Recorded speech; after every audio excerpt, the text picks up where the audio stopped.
automotive industry. The mark catches the world off guard by attempting to produce an electric supercar. And along the way, somehow takes the reins of legendary French automaker Bugatti. Who is this guy? What is he going to do with Bugatti? That's amazing. Like, that is shocking. This is the story of a daring dream from an unlikely location, cutting-edge technology, and a bold gamble to create the ultimate all-electric supercar.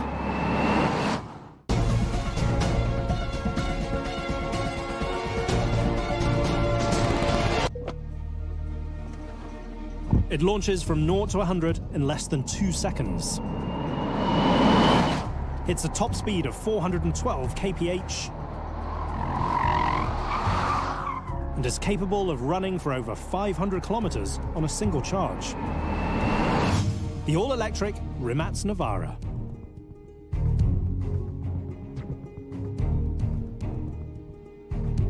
We're at the beginning of the electric motor in cars, and clearly Rimac has figured out something that everyone else doesn't know.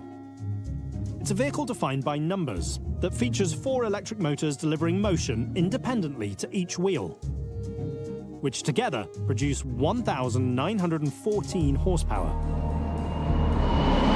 Could this vehicle usher in a new age for cars? This shouldn't be happening. We're in a new world where cars are now computers.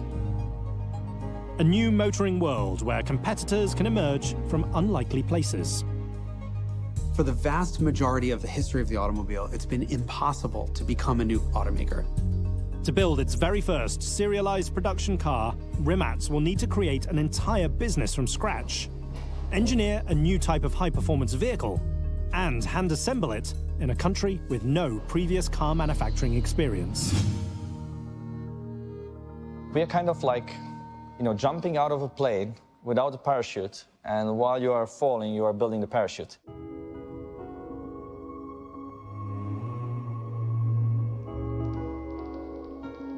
Most people have never seen or heard of this man. Yet what takes place inside this garage might well alter the entire automotive landscape. This is the garage where a lot of the magic happened. This guy came out of nowhere in his 20s and created something that all of the traditional automakers just didn't even think was possible. Thinking back and seeing these pictures, how we built these crazy batteries, the interior of the car, all the electronics, that was actually the most fun part for me. And without big obligations, without thousands of people relying on me doing my job. Mate Rimac is a man with an all-electric vision for high performance.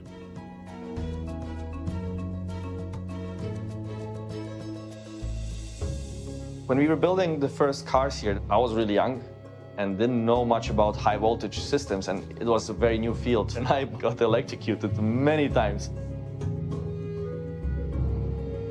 Building a multi-million-dollar business out of a garage is fairly typical in Silicon Valley. It's something else entirely if Croatia is home.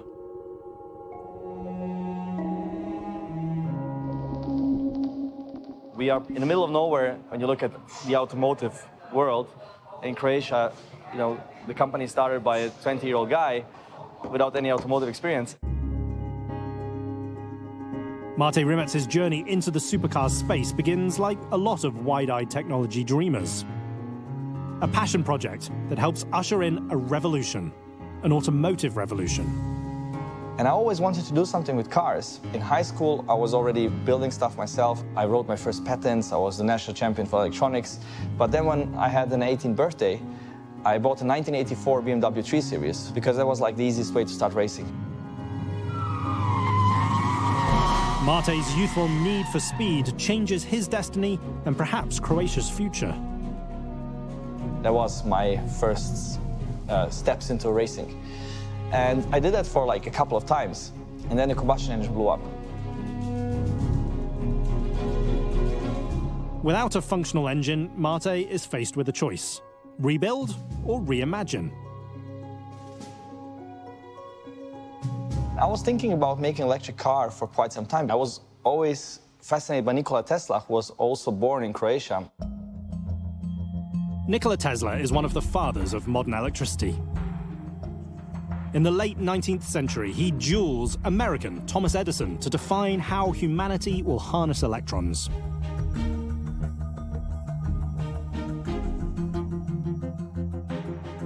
In 1887, Tesla files a series of patents for generating electricity using alternating current. Many of today's electric motors rely on the same basic principles. Instead of just replacing the combustion engine with another one, why not combine my two passions and make an electric car that's not just environmentally friendly, but also exciting and fast?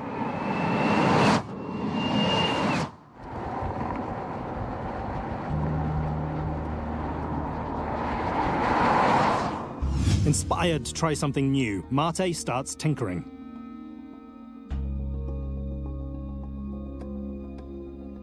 But after every race, I kept coming back and improved the car. The car became faster and faster. I would have lots of problems. The battery would blow up. We started to win races, which was the first time in history that electric car won races against combustion engine cars in the same category.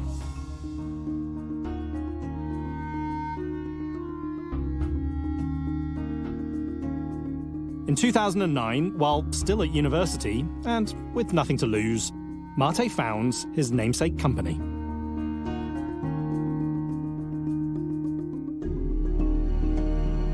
I was all in, like a gambler. Like, I had nothing to lose. Like, this was my life.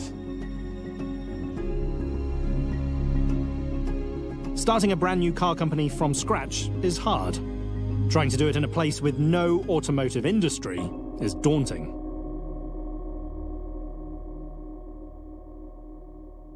So it was really building everything up from scratch, and most of the stuff just learning by doing, making lots of mistakes.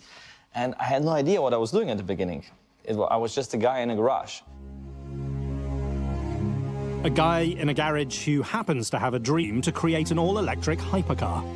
In a world with numerous supercar options, hypercars stand out because they represent the most extreme, expensive, and rarefied high-performance motoring vehicles. I didn't do it from an environmental standpoint. I was like, that's a nice side effect, nice consequence. But using the potential of the electric motor to make a car really powerful, exciting, fast, and combine, all the advantages of the electric powertrain, starting with a blank sheet of paper, that was the idea when I started 13 years ago. When I was telling my friends, which are all car guys, what I wanted to do, I'm very systematic, so I made a little brochure. Look, I want to make an electric car, and they were like, oh, are you absolutely nuts? At the time, the idea of an ordinary electric car seems implausible, let alone an all-electric hypercar. Electric cars at that time were a joke. Everybody was looking at me like an absolute nutcase. Even my parents were like, my mother was telling me, finish your college, find a normal job.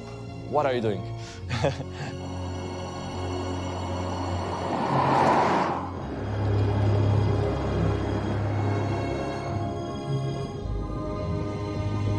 It takes a lot of passion to launch a startup, all-electric supercar company in an unusual setting. Yet, can Mate Rimac pay for it?